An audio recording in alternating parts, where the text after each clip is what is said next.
Je m'appelle Amir Rahman et je suis un imam qui a émigré aux États-Unis. Mais un jour est arrivé où tout ce que je connaissais a volé en éclats. À ce moment-là, ma famille, mes amis et même ma foi ont semblé disparaître. Pour vous aider à comprendre l'ampleur de ce jour, je dois vous ramener au moment où tout a changé. C'était l'année de mes 62 ans lorsque j'ai reçu la terrible nouvelle, j'avais un cancer du pancréas, stade 4. Les médecins m'ont dit que mon temps était compté et leurs paroles m'ont profondément touché. Pourtant, au milieu de leur diagnostic clinique, j'ai trouvé quelque chose en moi qui m'a ancré. Je savais que cette maladie était une épreuve d'Allah, tout comme l'épreuve à laquelle a été confronté le prophète Ibrahim, à qui on a demandé de sacrifier son fils au nom de la foi. Mon épreuve était cette maladie, mais ma détermination dans ma foi était inébranlable. Chaque séance de chimiothérapie était une épreuve en soi. Alors que j'étais assis sur une chaise d'hôpital, les produits chimiques qui parcouraient mon corps m'affaiblissaient, je trouvais du réconfort dans une seule chose, la prière. À chaque tremblement de mon corps, je m'accrochais à ma foi, murmurant mes supplications encore et encore. Chaque soir, alors que j'étais allongé dans mon lit, je disais, si je meurs ce soir, ô Allah, laisse-moi te rencontrer. Cette prière devint mon refuge, ma source de force dans l'obscurité. À la fin, mes prières furent exaucées, mais pas de la manière que j'avais imaginée. Un après-midi, après être rentré chez moi après une autre séance de chimiothérapie épuisante, j'ai commencé à ressentir une étrange oppression dans la poitrine. Au début, j'ai cru qu'il s'agissait d'une crampe, mais elle s'est rapidement intensifiée, bientôt, respirer est devenu un véritable combat.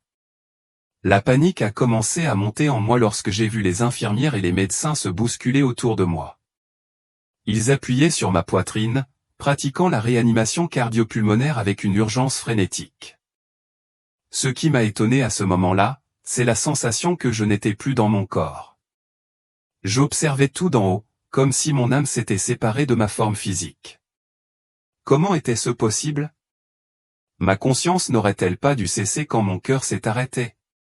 Et pourtant, j'étais là, à regarder mon corps sans vie, toujours pleinement conscient de tout ce qui se passait autour de moi. Je suis là, avais-je envie de crier, mais personne ne pouvait m'entendre. Était-ce la mort? Ou était-ce le moment que j'attendais avec impatience, le moment où je rencontrerais enfin Allah? À l'époque, je n'avais aucun moyen de le savoir. Je ne savais pas que ce n'était que le début d'un voyage que je n'aurais jamais pu anticiper. Un voyage qui mettrait à l'épreuve non seulement mon corps, mais aussi mon esprit. Lorsque j'ouvris les yeux, je me retrouvais désorienté. Au début, je ne parvenais pas à me situer exactement où j'étais. Je voyais le plafond d'une chambre d'hôpital, mais quelque chose était étrange. J'avais l'impression de le regarder d'en haut, détaché. Lentement, la scène sous moi devint plus claire. Là, dans le lit en dessous de moi, gisait un homme immobile. Les infirmières pressaient d'urgence sur sa poitrine, et j'entendais un médecin crier « compression thoracique ». Continuez à accélérer.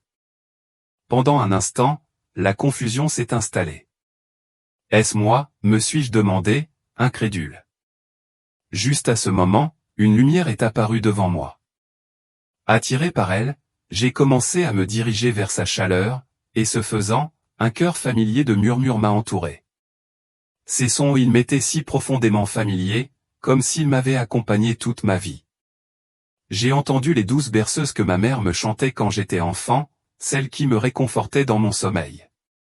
J'ai entendu les prières que mon père récitait chaque soir avant l'Adhan, ces mots qui m'avaient ancré dans ma foi depuis mon enfance. J'avais l'impression que tous les échos de ma vie, les moments, les souvenirs, les voix convergeaient vers ce point précis dans le temps. J'entendais des versets du Coran récités, leurs mots résonnant profondément en moi. Mais qui les récitait? D'où venaient ces voix? Est-ce ma propre voix, me suis-je demandé. Pendant un instant, tout m'a semblé clair. Mon passé, mon enfance, tous mes souvenirs, tout semblait se rassembler dans cette lumière. C'est ça, ai-je pensé. C'est la paix. C'est la présence d'Allah. Les larmes me montèrent aux yeux, mais ce n'étaient pas des larmes de tristesse, c'étaient des larmes de joie débordante. Ce doit être le paradis, ai-je murmuré, avec une certitude absolue. Je n'avais aucun doute. Louange à Allah de m'avoir amené à cet endroit. Mais la paix que je ressentais ne dura pas soudain, tout autour de moi commença à changer. Les feuilles autrefois vibrantes des arbres commencèrent à se faner, leurs bords se recourbèrent et brunirent. Les branches devinrent noires comme si elles avaient été brûlées par un incendie. Les fruits frais qui pendaient des arbres se ratatinèrent et tombèrent au sol, pourrissant instantanément. Une odeur nauséabonde de pourriture se répandit dans l'air, persistante et lourde. Les feuilles continuèrent de tomber, tandis que les branches devinrent raides et sans vie, comme si la vie même qu'elles contenaient avait été vidée. Le soleil disparut et une grisaille surnaturelle enveloppa tout autour de moi. La sérénité que j'avais ressentie quelques instants plus tôt disparut, remplacée par un sentiment de terreur que je ne pouvais expliquer. C'était comme si l'essence même de la vie avait été engloutie par l'obscurité. Soudain, un froid glacial m'envahit. De loin, des gémissements commencèrent à résonner au pas des murmures, mais des cris d'agonie. Les cris de personnes souffrantes, hommes, femmes et enfants tous criaient. Leur souffrance semblait imprégner l'air même, et je la sentais s'infiltrer dans mon cœur, un poids auquel je ne pouvais échapper. Mais ce qui me troublait le plus était une voix qui se démarquait des autres. C'était le cri d'une femme, et je le reconnus immédiatement. C'était la voix de ma mère. « Aie pitié ! Aie pitié !» cria-t-elle dans une angoisse désespérée. L'obscurité autour de moi s'approfondit, mais cette obscurité n'était pas la simple absence de lumière que l'on rencontre quand on ferme les yeux. Non, cette obscurité était bien plus oppressante. Elle m'étouffait, m'entourait et menaçait de me consumer. C'était une obscurité qui résonnait dans mon esprit, un vide immense et sans fin. Il n'y avait aucune direction ni haut, ni bas. Juste une obscurité écrasante, étouffante. Et pourtant, dans ce vide étouffant, une voix se fit entendre. Profonde et résonnante, comme si elle était juste à côté de moi, vibrant jusqu'à ma poitrine. La voix grondait, « Qu'aide, tout va maintenant être révélé. » À ce moment-là, j'ai compris avec une clarté glaçante que c'était l'enfer. C'était l'endroit contre lequel Allah nous avait mis en garde, et je m'étais en quelque sorte retrouvé ici. Pourquoi étais-je ici? Je ne pouvais pas le comprendre. Je suis un imam. J'ai consacré ma vie à servir Allah. Pourquoi, alors, avais-je fini dans cet endroit? Mais il n'y avait pas de réponse, seulement le silence. Le silence oppressant pesait sur mon esprit, et alors que je luttais pour lui donner un sens, j'ai vu quelque chose devant moi, un trône. Il se dressait sur une estrade, imposant et inflexible. Quelqu'un était assis dessus. Quand j'ai vu qui c'était, mes genoux ont fléchi et je me suis effondré. Non, non, ai-je pensé, hébété. Ce n'est pas possible.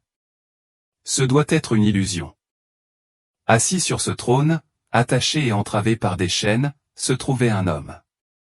Et dès que j'ai posé les yeux sur lui, je l'ai reconnu. C'était lui, l'homme dont j'avais parlé dans chaque sermon, dans chaque khutba. C'était le prophète Mahomet, sur lui la paix. Mais pourquoi était-il là? Pourquoi était-il enchaîné et attaché de cette façon? Ses mains étaient liées par d'épaisses chaînes de fer et ses pieds étaient entravés. Son visage était empli de tristesse, ses yeux lourds de douleur et de regret. Il y avait un sentiment indubitable d'impuissance dans son expression. Et puis, il m'a regardé. Directement vers moi. Je suis tombé à genoux, mon corps tremblant. Mes lèvres ont tremblé alors que les mots que j'essayais de dire restaient coincés dans ma gorge. Ce n'est pas possible, murmurai-je, incrédule. Tout autour de moi me semblait irréel, mais je ne pouvais nier ce que je voyais. J'étais face à face avec le prophète, et pourtant cette scène, ce moment, était quelque chose que je n'aurais jamais pu imaginer. J'avais l'impression que mon cœur était écrasé sous un poids énorme. Tout autour de moi semblait anormal, déplacé, comme si la réalité elle-même avait été déformée. Rien de tout cela n'aurait dû se produire. Il ne devrait pas être là. Ce devait être une sorte d'erreur, une cruelle illusion. Je suis un imam, criai-je désespéré, ma voix éraillée par l'incrédulité. Mais le prophète baissa simplement la tête et des larmes commencèrent à couler sur son visage. Le voir ainsi brisa quelque chose au plus profond de moi. C'était comme si un vide glacial s'était ouvert dans ma poitrine, rongeant mon âme, implacable et froide. Est-ce un test, demandai-je, bien qu'aucun son ne s'échappât de mes lèvres. Mes yeux restèrent fixés sur le prophète, à la recherche d'un signe, d'une réponse. Parle. Pourquoi ne dis-tu rien? Pourquoi? Ma voix, désormais silencieuse, exprimait un désespoir que moi seul pouvais ressentir. Et puis, comme pour répondre à ma supplication silencieuse, une voix résonna autour du trône.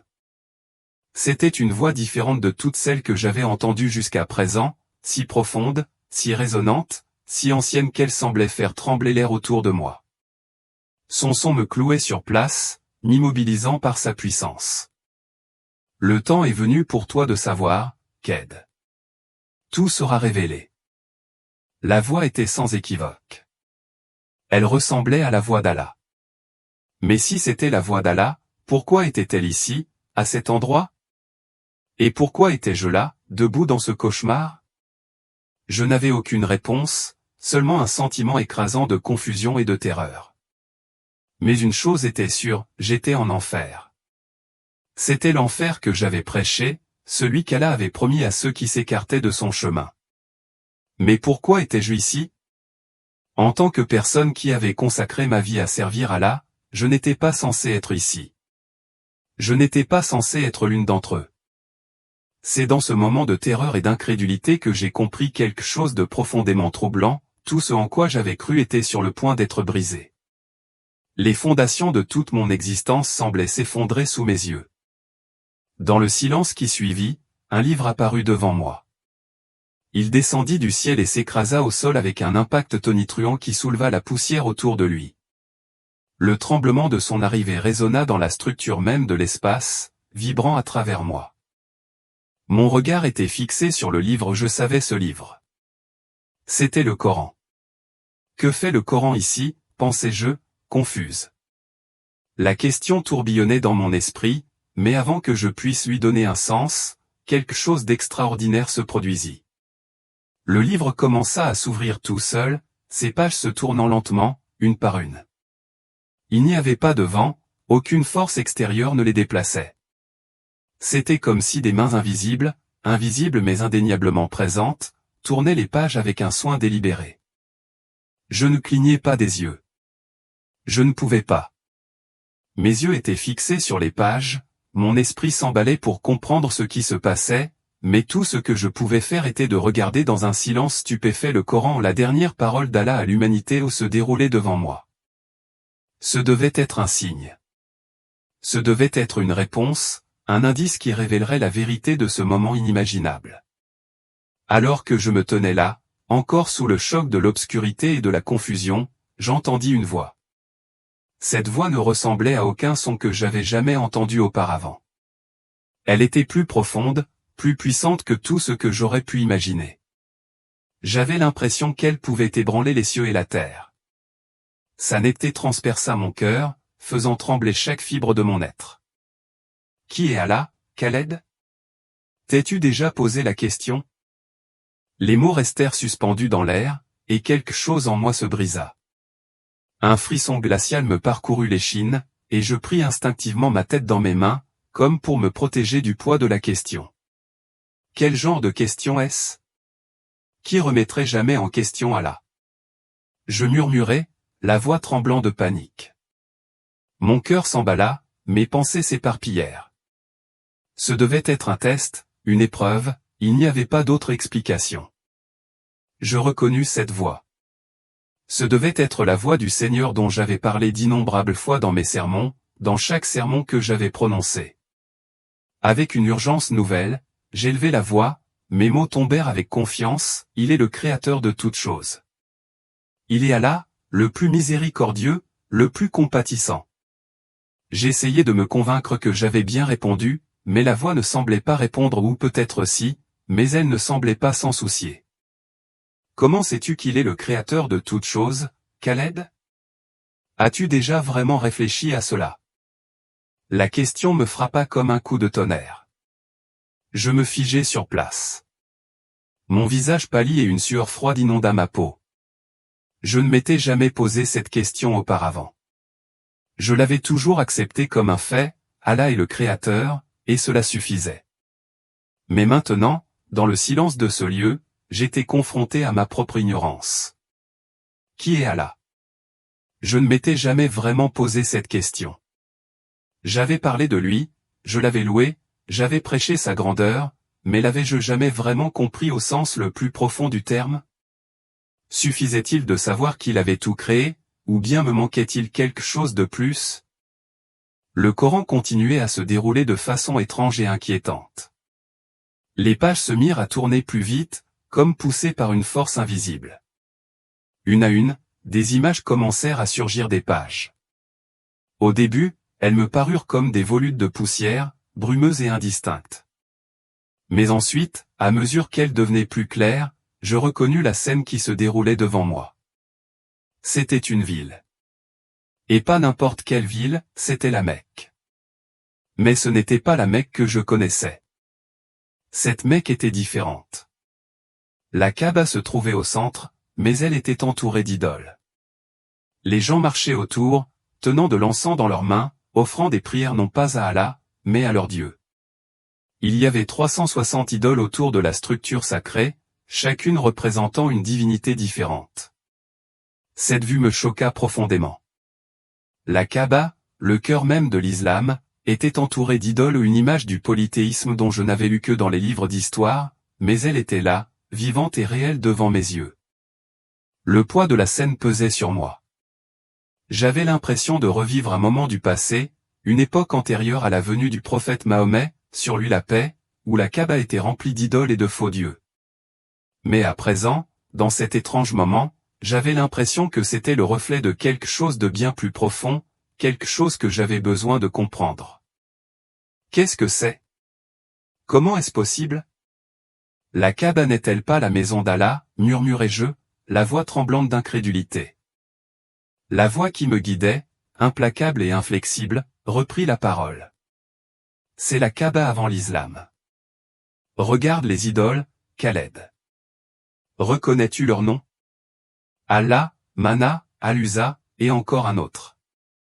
Les noms ces mêmes noms dont j'avais parlé tant de fois dans mes sermons, pour avertir les autres des dangers du polythéisme. Oui, oui. Ce sont les dieux de l'ère de l'ignorance, les idoles pré-islamiques, me dis-je, comme si j'essayais de convaincre mon propre cœur. Je sais cela. Cela doit faire partie du test. Je me suis réconforté en pensant que je comprenais, que je pouvais donner un sens à cette étrange vision. Mais la voix n'avait pas fini. Elle voulait m'en montrer plus, approfondir.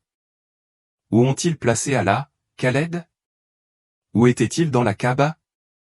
Je me suis figé, confus. La question me transperçait et je luttais pour trouver une réponse. Allah n'était pas une idole. Allah est plus grand que tous, au-dessus de tous, ai-je crié, presque désespérément. Cela me semblait si clair, comment aurait-il pu en être autrement? Mais la voix, calme et persistante, a insisté. Mais les gens ne priaient-ils pas à la même avant l'islam, Khaled? Tout à coup, un éclair de compréhension m'a frappé, comme un éclair déchirant le brouillard de mon esprit. Oui, oui. Les Arabes croyaient en Allah avant l'islam. Mais cet Allah était au-dessus de leurs autres dieux. Ils voyaient Allah comme la divinité suprême, et c'est pourquoi nous disons qu'Allah est un, ai-je répondu, ma voix plus sûre, comme si j'avais résolu l'énigme. Mais la voix est revenue, plus provocante qu'avant. Alors qui était cet Allah, Khaled? Mon cœur a fait un bond. Que veux-tu dire par « qui » ? Allah et Allah, ai-je crié, essayant de m'accrocher à la certitude que j'avais construite pendant tant d'années. Mais en moi, quelque chose a changé, un petit doute troublant a pris racine. Je ne m'étais jamais posé cette question auparavant. Qui était Allah? Comment avais-je pu ne pas m'en être posé la question auparavant? L'énormité de la question m'a submergé. Avant que je puisse rassembler mes pensées, une autre image est apparue devant moi. Cette scène était encore plus ancienne, encore plus lointaine. Ce n'était plus l'Arabie maintenant. C'était le pays de Canaan, un endroit que je n'avais étudié que dans l'histoire. Les gens étaient rassemblés autour d'un temple. Ils tenaient des bols remplis d'offrandes des fruits, des céréales et des sacrifices d'animaux et entouraient un autel. L'air était chargé d'encens et il y avait dans l'air une étrange impression de rituel. J'ai reconnu la scène, même si je ne l'avais jamais vue auparavant. C'était ancien, primitif et pourtant étrangement familier. Les gens qui entouraient l'autel n'étaient pas différents de ceux que j'avais étudiés dans les livres, les anciens fidèles qui se prosternaient devant leur Dieu dans des temps très lointains. Mais ce qui me troublait le plus, c'était le sentiment d'avoir déjà vu cela auparavant, pas seulement dans les manuels, mais dans le monde où je vivais. J'ai reconnu les gens, c'étaient des Cananéens, connus pour leur profonde dévotion au culte des idoles. Mais en regardant de plus près, une soudaine horreur s'est emparée de mon cœur. Là, dominant leur tête, se trouvait une grande idole devant laquelle ils se prosternaient. Mon cœur s'est arrêté lorsque je l'ai reconnu. Le nom de l'idole était Baal. Mes genoux se dérobèrent sous moi. Une sueur froide perla sur mon front. Mes yeux s'écarquillèrent d'incrédulité et je haletai de surprise. Ce n'est pas possible, balbutiai-je. La simple vue de Baal debout là, si vivement réelle, brisa quelque chose en moi. En regardant l'idole, je remarquai une inscription gravée sur son corps. L'écriture était inconnue mais étrangement familière, une écriture ancienne qui ressemblait à l'arabe. Mais il y avait un mot qui ressortait si clairement qu'il me frappa comme un éclair, El. Je connaissais ce mot. Elle était l'ancien terme pour Dieu, utilisé dans les anciens textes hébreux pour désigner le Créateur.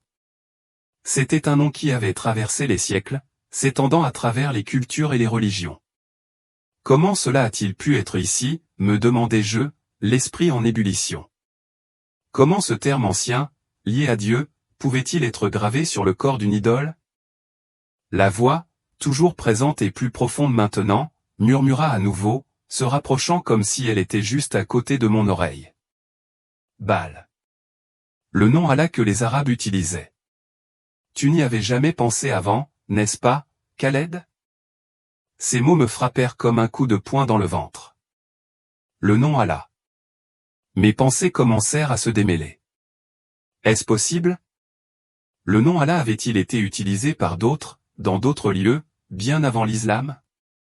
La question me brûlait l'esprit, mais avant que je puisse en saisir tout le poids, un vent fort s'abattit sur moi, violent et soudain. Le souffle. C'est la première chose que je ressentis, de l'air emplissant mes poumons avec une urgence désespérée, comme si j'avais été tiré hors de l'eau après m'être noyé.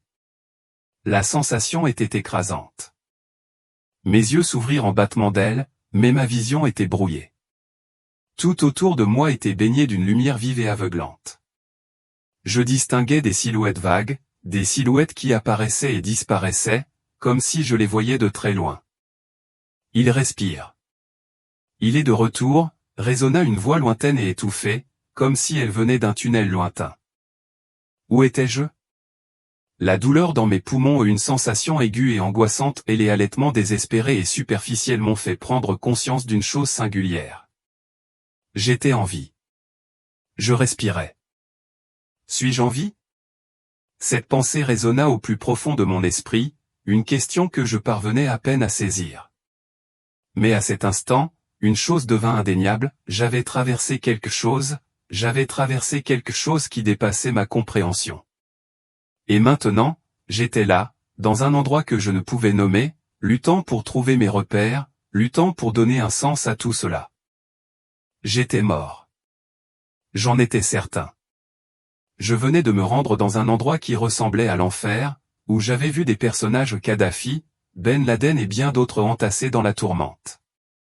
Et puis il y avait ce personnage sur le trône, le prophète Mahomet. Pourquoi était-il là? Pourquoi l'avais-je vu dans un tel endroit? Je ne comprenais pas, mais maintenant, j'étais là, de retour dans mon corps. Mes mains, mes pieds, ma poitrine, ils étaient à nouveau à moi. Malgré mon retour physique, cette sensation de froid persistait au plus profond de moi, rongeant mon âme. Les sons autour de moi devinrent peu à peu plus clairs, comme un brouillard qui se levait. Le visage d'une infirmière apparut devant moi, ses cheveux blonds tombant doucement sur ses épaules. Ses yeux, emplis d'inquiétude, se fixèrent sur les miens. « Tu as beaucoup de chance. Dieu t'a ramené, dit-elle d'une voix calme et apaisante. » Ces mots me transpercèrent, comme une lame acérée dans la poitrine. « Quel Dieu ?» demandai-je, ma voix à peine murmurée, presque comme si je n'étais pas sûr de devoir les prononcer à voix haute. Son visage se transforma en un visage confus. Elle me regarda, comme si j'avais prononcé quelque chose d'incompréhensible. « Que veux-tu dire ?» demanda-t-elle avec un sourire, comme si la question était triviale. Pour elle, ce n'était qu'un autre moment de la routine de son travail, une simple phrase qui n'avait pas de sens plus profond. Mais pour moi, à cet instant, c'était tout. Le poids de ces mots, cette phrase simple et innocente, m'écrasa soudain comme un rocher. La question « Quel Dieu ?» résonna dans mon esprit avec une intensité à laquelle je ne pouvais échapper. Était-ce Allah ? Me demandai-je. Mais qu'en était-il de ces images que j'avais vues ? Le prophète, l'enfer, tout s'en mêlait dans mes pensées, chaque élément ne s'emboîtant pas avec les autres. Je fermais les yeux, comme pour essayer de repousser le flot de confusion qui m'envahissait. Mais plus j'essayais, plus la voix devenait forte, résonnant sans relâche. M'étais-je trompé ? Je n'arrivais pas à comprendre. Cette question me hantait comme une ombre inébranlable. Pendant des jours, je restais silencieux. Ma famille venait me rendre visite, mais je pouvais à peine entendre leur voix. Ma femme était assise à côté de moi, me tenait la main, sa présence était chaleureuse et réconfortante, mais je ne ressentais rien. Mes petits-enfants se rassemblaient autour de moi, leur rire et leur bavardage remplissaient la pièce, mais tout cela semblait lointain. Je ne voulais rien ressentir. Je voulais juste fermer les yeux, m'éloigner de cette réalité, tout oublier. Mais j'avais beau essayer de m'enfuir, ces images ne me quittaient pas Mahomet, l'enfer, les visions tournaient dans mon esprit, tourbillonnant comme un tourbillon violent, rendant impossible de trouver la paix. Un matin, il est venu un prêtre. Au début, je ne lui ai pas prêté beaucoup d'attention. Il portait une robe blanche et tenait une Bible à la main. Il était assis tranquillement à côté de moi, sans dire un mot. Que faisait-il ici ? Il était prêtre, et nous étions en Amérique, alors peut-être que des visites comme celle-ci étaient normales, une partie de sa routine. Mais alors qu'il était assis là, un sentiment de paix inconnu semblait s'installer en moi, comme si sa seule présence apportait un certain réconfort, même si je ne comprenais pas pourquoi. « Bonjour, Ked, dit-il doucement. Je veux te parler. »« À moi ?» demandai-je en tournant la tête pour lui faire face. Ma voix était rauque, cassée et désespérée, comme celle d'un homme qui venait de revenir des profondeurs de l'enfer. Le prêtre sourit gentiment, imperturbable face à mon ton. « Oui, avec toi. » Il posa doucement la Bible sur ses genoux et me regarda, silencieux. « Tu as vu quelque chose, n'est-ce pas ?» demanda-t-il, sa voix ferme et entendue. Mon cœur s'arrêta un instant. Il savait. Comment pouvait-il savoir ? Comment pouvait-il comprendre ce que j'avais vu ? Une vague de panique m'envahit. Je ne devais pas lui parler. Mais il y avait une part de moi, une part que je ne pouvais ignorer, qui voulait parler, qui avait besoin de tout lui dire. Mais si je le faisais, que se passerait-il ? Que penserait-il de moi ? Comment sais-tu ce que j'ai vu ? demandai-je, la voix tremblante, tandis que je le regardais dans les yeux, essayant de trouver un indice dans son expression. Je détournai rapidement le regard, mes yeux dérivant vers le plafond, sentant les larmes commencer à s'accumuler. Le poids en moi devenait plus lourd à chaque seconde qui passait.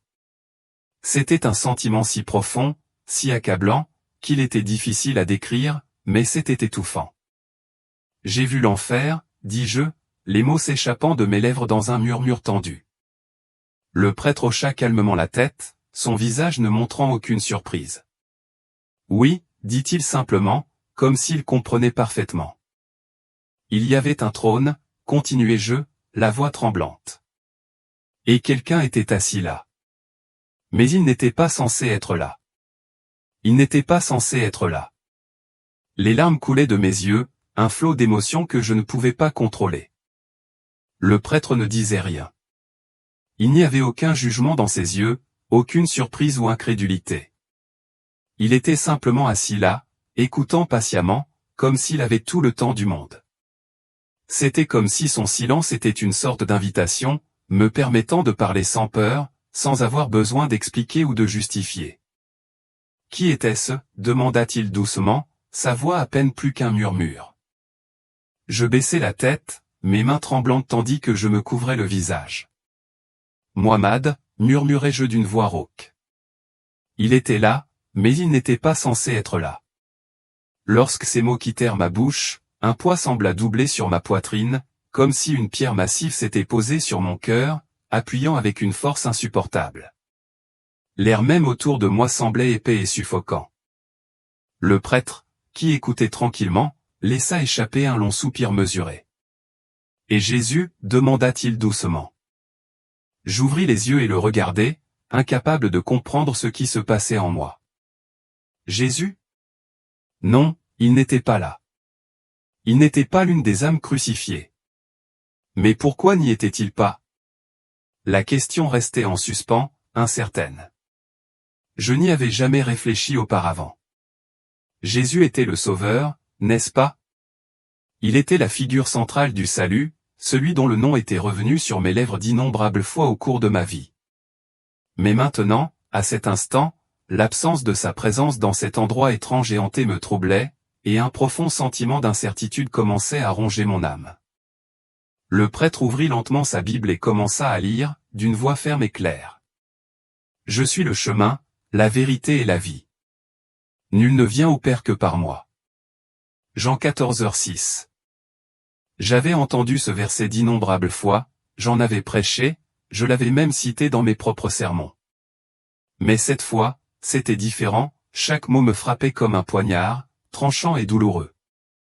Je suis le chemin, la vérité, la vie, ces mots résonnèrent dans mon esprit, résonnant dans tous les recoins de mes pensées. Ils percèrent les murs de ma certitude, me laissant exposer aux questions que je ne m'étais jamais permis de poser. Le prêtre, sentant mon trouble intérieur, posa doucement sa main sur mon épaule. « Dieu t'a ramené, Ked, dit-il d'une voix basse mais pleine de chaleur. Il ne veut pas te perdre. » Le poids de ces mots s'installa en moi, comme une graine plantée dans le sol de mon cœur. C'était la première fois que quelqu'un me disait ces mots, des mots qui parlaient d'espoir, de miséricorde, d'un Dieu qui tendait la main même à quelqu'un comme moi. À partir de ce moment-là, je n'ai plus jamais été la même. Le sol sous mes pieds semblait instable, comme si tout ce en quoi j'avais cru commençait à s'effondrer. Mon esprit est devenu un champ de bataille. Les questions que j'avais repoussées pendant des années faisaient rage dans mes pensées, s'entrechoquant violemment. Était-ce un mensonge? Cette question résonnait sans relâche dans mon esprit, me hantant chaque nuit alors que j'étais allongé dans mon lit, essayant de dormir. La paix que j'avais autrefois ressentie avait disparu, remplacée par une tempête incessante de doutes et de confusion. Et avec elle est venu un profond sentiment de perte, non seulement pour mon passé, mais pour ma compréhension même du monde et de la vérité que je pensais connaître. Mais cette nuit-là, tout semblait différent. Je me suis retrouvé à nouveau debout devant le trône dans mon rêve. Une fois de plus, le prophète s'assit dessus, mais cette fois, tout avait changé. Ses chaînes avaient disparu. La tristesse qui emplissait autrefois ses yeux avait disparu. Au lieu de cela, il y avait une force tranquille dans son regard, une force qui me maintenait en place. Alors qu'il se levait et faisait un pas vers moi, mon cœur se serrait d'une manière que je ne pouvais expliquer.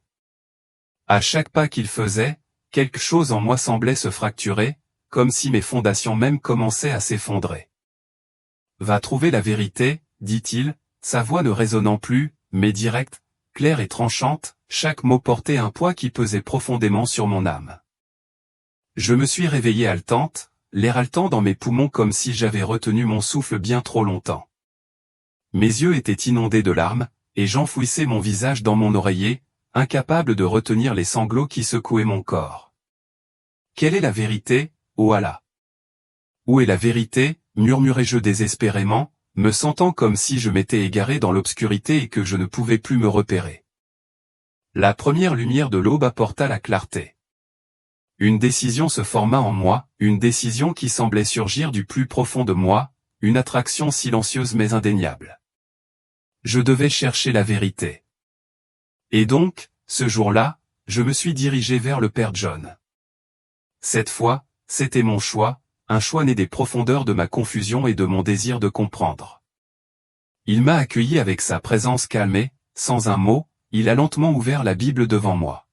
« Que cherches-tu, Ked » a-t-il demandé, ses yeux scrutant les miens avec une douce curiosité. « La vérité » ai-je dit, ma voix rauque et fragile, comme si le simple fait de prononcer ces mots les rendait plus réels. « Dis-moi. » Le Père John a hoché la tête et a commencé à lire la Bible, d'une voix ferme. « Je suis le chemin, la vérité et la vie. Nul ne vient au Père que par moi. » Jean 14h6. Les mots m'ont frappé comme une lame, tranchante et pénétrante. Nul ne vient au Père que par moi. Cette phrase résonnait dans mon esprit, encore et encore. Jésus, qui était-il vraiment?